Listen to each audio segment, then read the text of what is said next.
In 2007, a school bus carrying 14 students vanished during a routine field trip. No crash, no bodies, no clues. 18 years later, one survivor stumbles upon a bracelet in a thrift store, and the truth comes crawling back. What if the bus never left? What if it never could? Before we begin, hit that subscribe button and join the ride. This is the story of the bus that didn't return. Claire hadn't set foot in Del Pine, Vermont, in nearly 7 years. But the town hadn't changed. One blinking red light at the four-way stop. Wooden clapboard houses with paint that peeled off every winter and tried again every spring.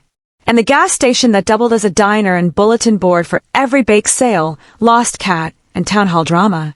Her father's house smelled like old wood and lemon floor polish. The kind of scent you only get from a life lived too quietly for too long. Claire dropped her duffel bag just inside the doorway and found her father asleep in his recliner. One slipper off, TV mumbling through closed captions about highway construction. He looked thinner, older. She pulled a blanket over him gently and stepped outside needing air. That's when she saw it. A thrift store. It hadn't been there before. Just across the road from the town's only post office stood a squat brick building with a crooked hand-painted sign. Second Chances. The kind of place run by retirees, stocked with forgotten things from basements and estate cleanouts. Stuff dropped off by people with too much time and not enough room. Claire hesitated, then crossed the street. The bell above the door jingled with a sharp, cheerful chime.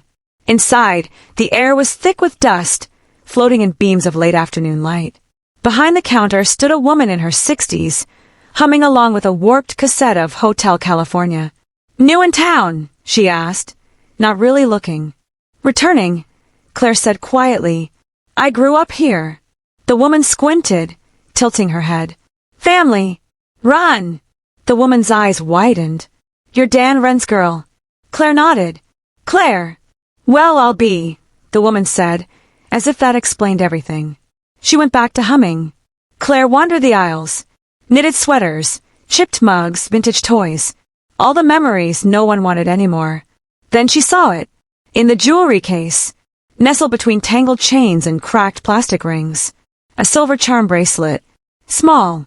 Delicate. 3 charms. A music note. A tiny dog and the letter J. Claire's breath caught in her throat. She knew that bracelet. It belonged to Janie Delcourt, her best friend in 7th grade. Janie had sat behind her in math, whispered dumb jokes during roll call, and always smelled like cinnamon gum.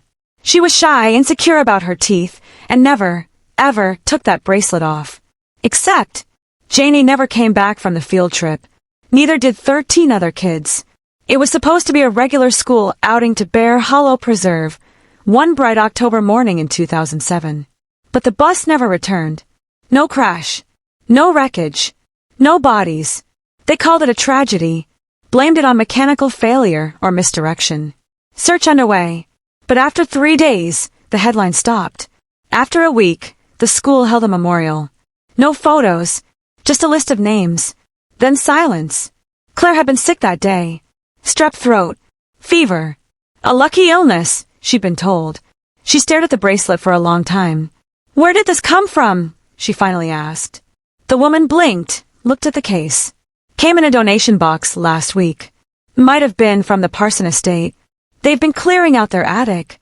Claire opened her wallet. "I'll take it. It's $5.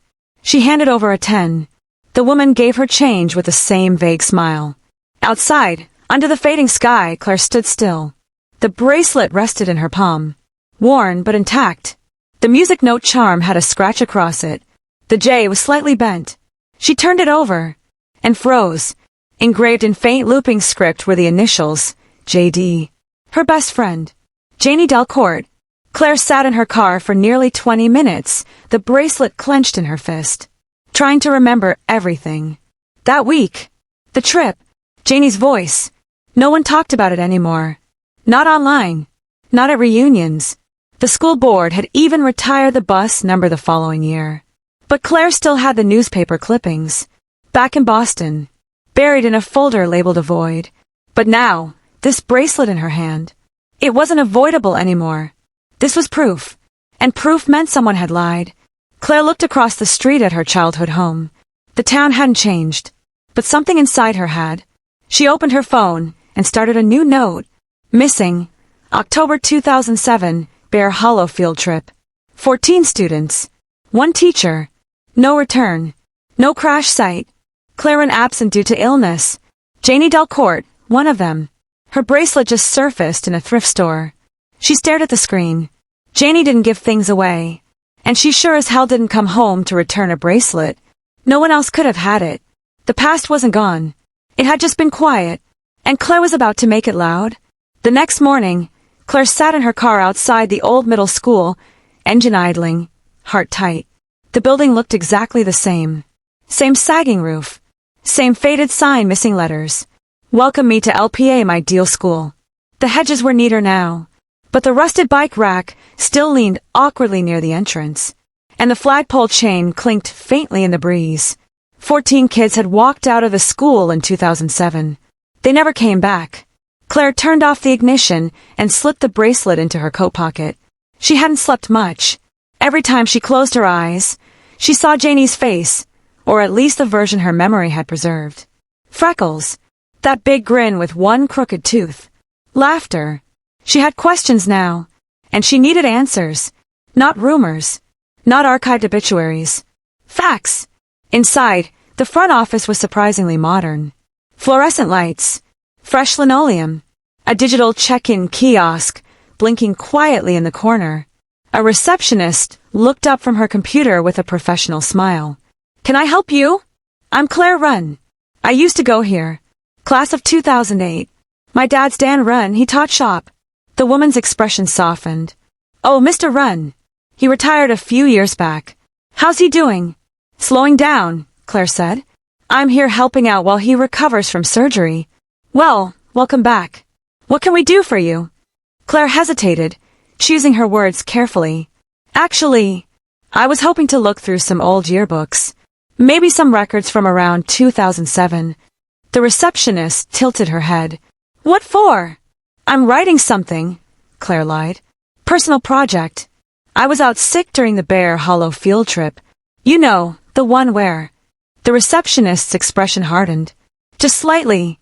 We don't really keep those records anymore, she said quickly. There was an audit. A few years ago. Cleared out a lot of old files. An audit? Claire repeated, raising an eyebrow. Board compliance review. Privacy protocol updates. All that. She tapped her nails on the desk, then leaned in, her voice lowering. You looking for someone specific? Claire nodded, cautious. Janie Delcourt. She was my best friend. The woman blinked. Her eyes darted sideways. She leaned in further. Sweet girl. That whole thing, it was awful. We weren't even allowed to hold a real memorial here. The board didn't want to scare the younger kids. Claire reached into her coat and pulled out the bracelet. I found something of hers. In a thrift store. She held it out gently. I think it was hers. I know it was. The woman stared at it, and her breath caught. Yeah.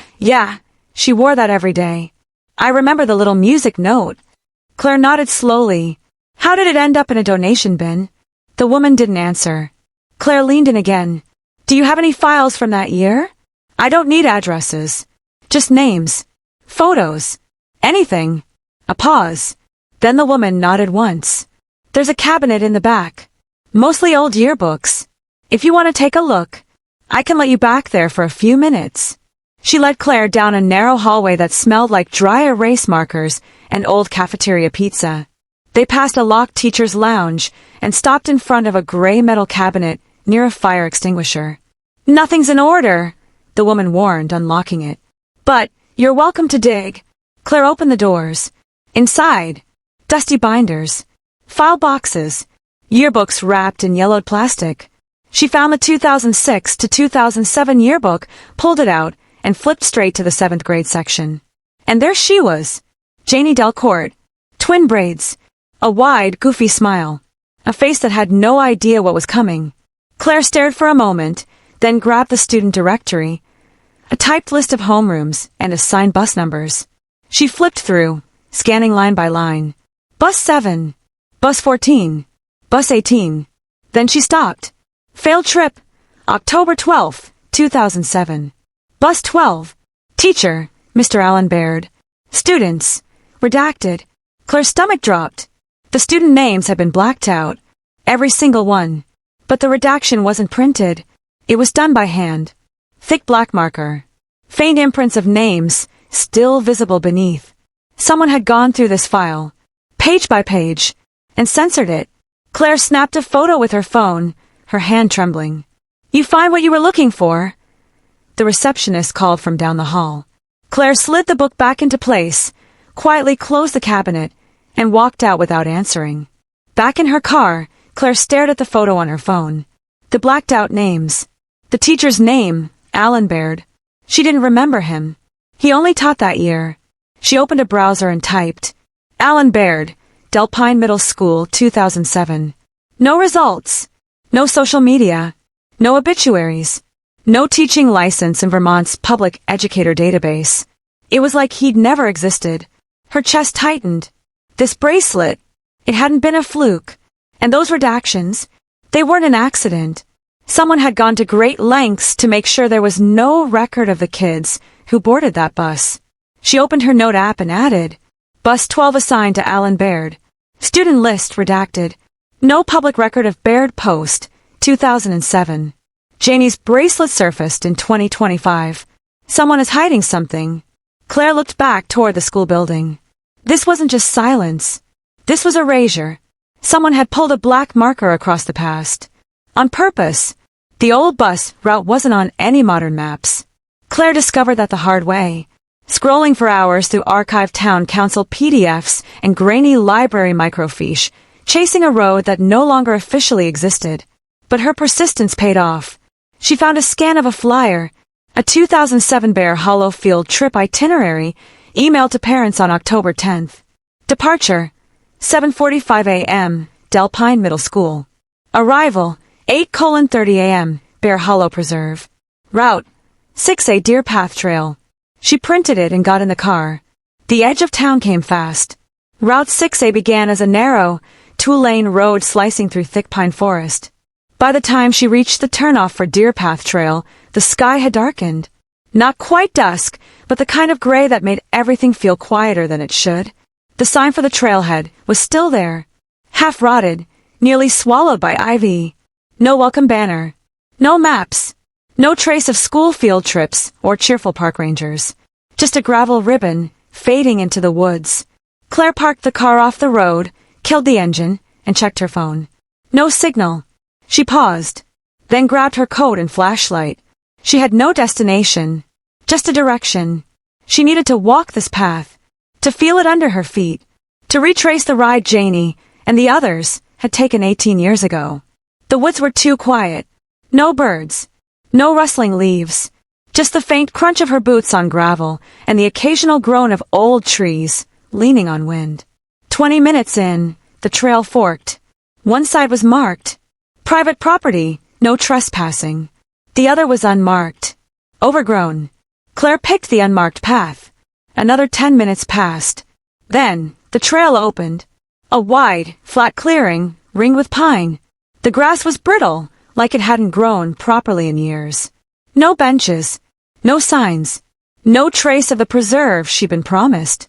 Just a metal pole, sticking up from the earth like the neck of a broken street lamp.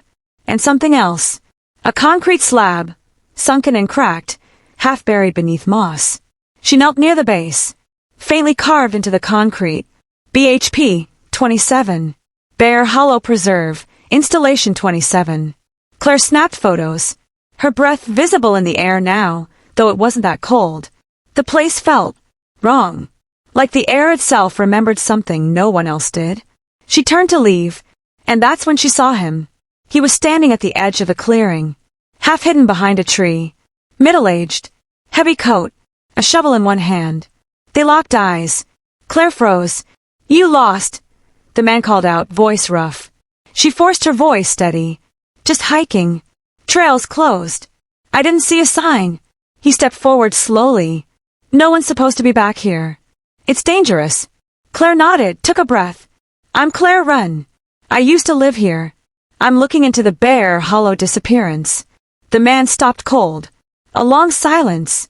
Then his shoulders softened. My name's Tom Granger, he said. I was on the search team. Back then. Claire's heart pounded. Did you find anything? Tom hesitated, shook his head. Not officially. But... He looked around, then jerked his chin toward the trees. We shouldn't talk here. They walked in silence for 10 minutes, back through the woods, until they reached a rusted pickup near a collapsed fence. Tom unlocked the passenger door and gestured for her to sit. He lit a cigarette, his hand shaking. Then he spoke. They told us to stop. Who did? State pulled out on day 3. Fed said it was a lost cause. Order the search shut down. Claire leaned in. Did you ever see the bus? No. But we saw tire tracks. Just one set, going off the main path. He paused. Next morning, they were gone. Claire blinked. Washed out. Like someone hosed them down. And we were told, explicitly, not to mention it. Why? Tom looked tired. Haunted. Bear Hollow wasn't just a preserve. Not in the 80s. Then what was it? Decommissioned testing site. Chemical. Psychological. Maybe both. Officially shut down in 89, but I don't think they ever really stopped. Claire thought of the slab. BHP 27. Does that mean anything to you? Tom flinched. Yeah. BHP stood for Bear Hollow Project. 27-foot was one of the buildings. Storage. Or containment. Containment for what? Tom didn't answer. He crushed the cigarette out and stared through the windshield. Then added, when the bus disappeared, no distress call came in. Transponder just stopped pinging. Like someone cut the signal mid-trip. Claire's chest tightened. Do you remember the teacher? Mr. Baird? Tom nodded slowly. New guy. Quiet. Didn't make friends. After the bus went missing, he never showed up for the debriefing.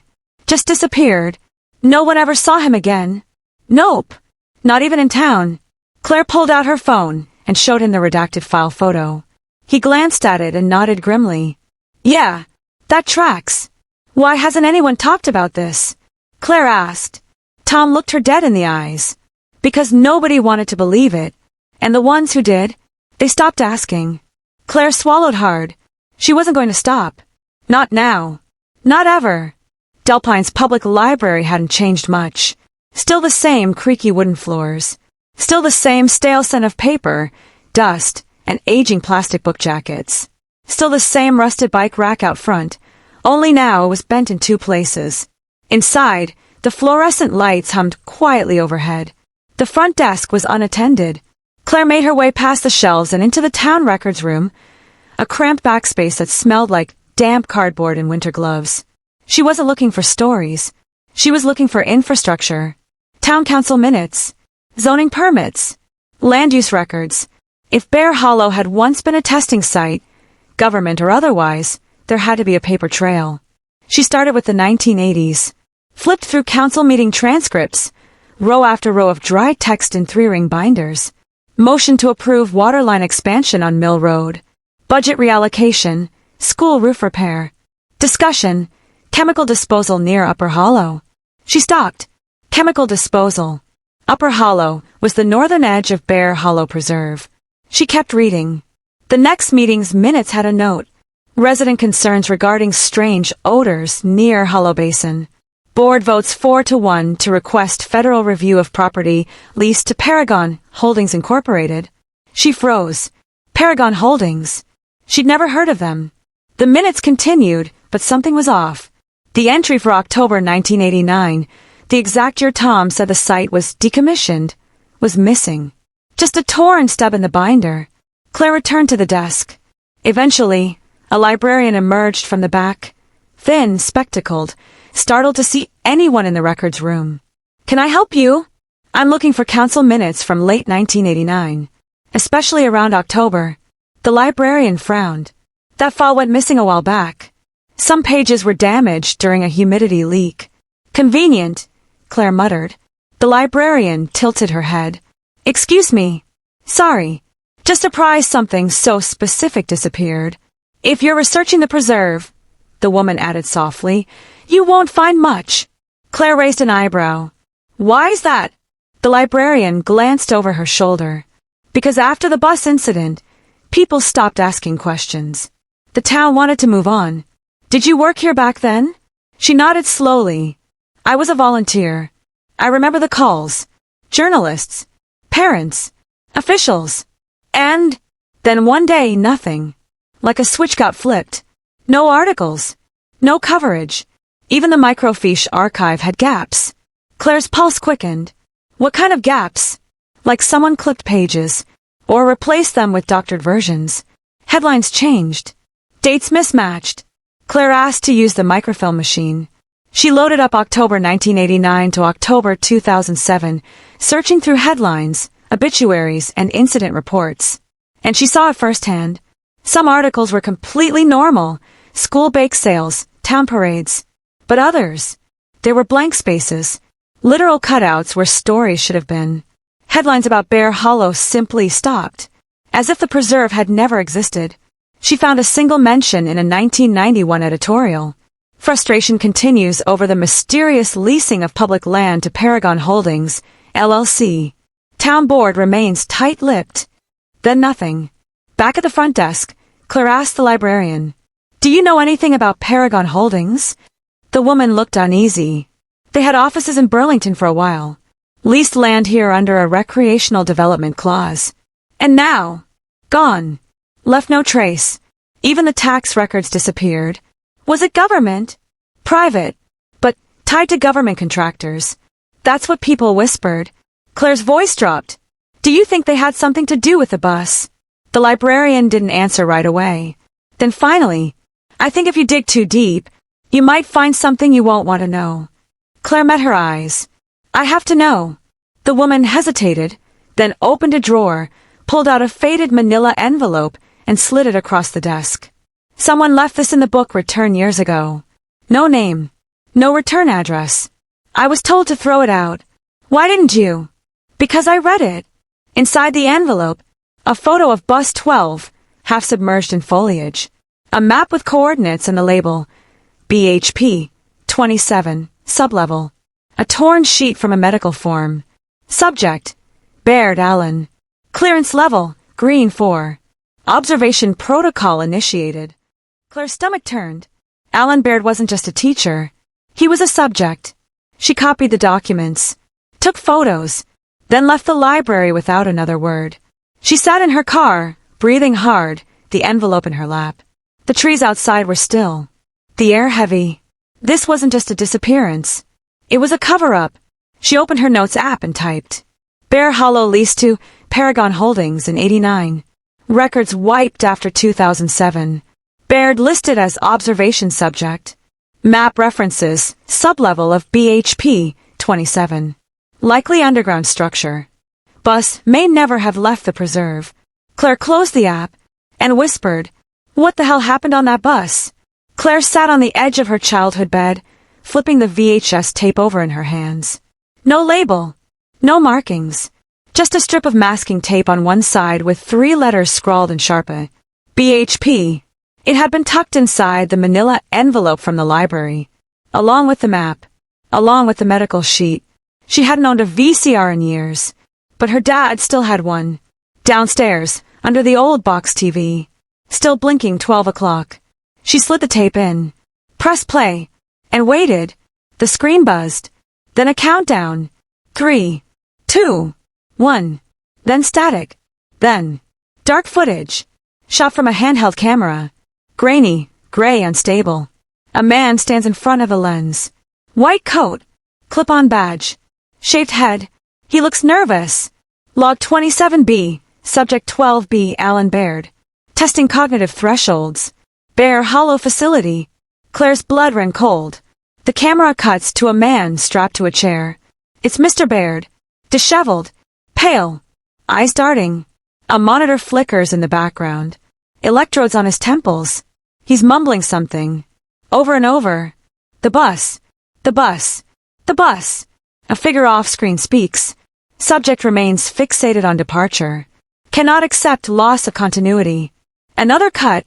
Now Baird is screaming. The screen distorts. Then the footage breaks. And cuts to something else. Security footage. A timestamp. October 12th, 2007, 8:27 a.m. A yellow school bus pulls into a wooded clearing. Bear Hollow. The kids climb off, laughing. Backpack swinging. Mr. Baird is last off. He clutches a clipboard, eyes scanning the trees. Then, the tape glitches, and the audio warps. The children stop laughing. They all turn at once. Toward the woods. The footage freezes, then cuts to black. Claire sat there, shaking. She rewound the tape, watched it again, and again. The same thing. Every time. That night, she couldn't sleep. The bracelet sat on the nightstand. The VHS tape still warm in the player. At 2:13 a.m., she got a text. From an unknown number. Stop digging. She stared at the screen. Then texted back. Make me. The next morning, Claire returned to Bear Hollow. This time, she followed the map. She hiked deep into the woods, past the clearing, past the concrete slab, until she found it, half buried under leaves and moss. A rusted metal hatch. It took everything in her to pull it open. A ladder led down into the dark. She climbed. The sublevel was cold, silent. The walls were concrete, lined with peeling paint and broken lights. Faint emergency markers still glowed red in the distance. She followed them, down one corridor, then another. Then she reached it. BHP 27, observation chamber. The door was ajar. Inside, the room was circular, domed, like an old operating theater. Chairs faced inward. In the center, a blackened outline, like something had burned straight through the floor. On the wall, a mirror, but not a mirror. It was a screen. Claire reached out. It flickered to life. A live feed of a forest. Her forest. Bear Hollow. She could see herself, standing in front of the camera. Only she hadn't touched anything. She turned around. No one was there. She turned back. On screen. She was gone. Claire doesn't remember leaving the sublevel. 1 minute she was staring at the screen. The next, she was back in her car. Hands shaking. Knees muddy. A faint hum in her ears. The bracelet was gone. She checked her phone. It was October 13th. She had lost an entire day. Back home, she found a package on the porch. No return address. Inside, a single photo. 14 children. All standing in front of bus 12. All staring into the camera. And in the background, half hidden behind the bus, was Claire, 13 years old, smiling, wearing the bracelet that was never taken. It couldn't have been. She had never been on that trip.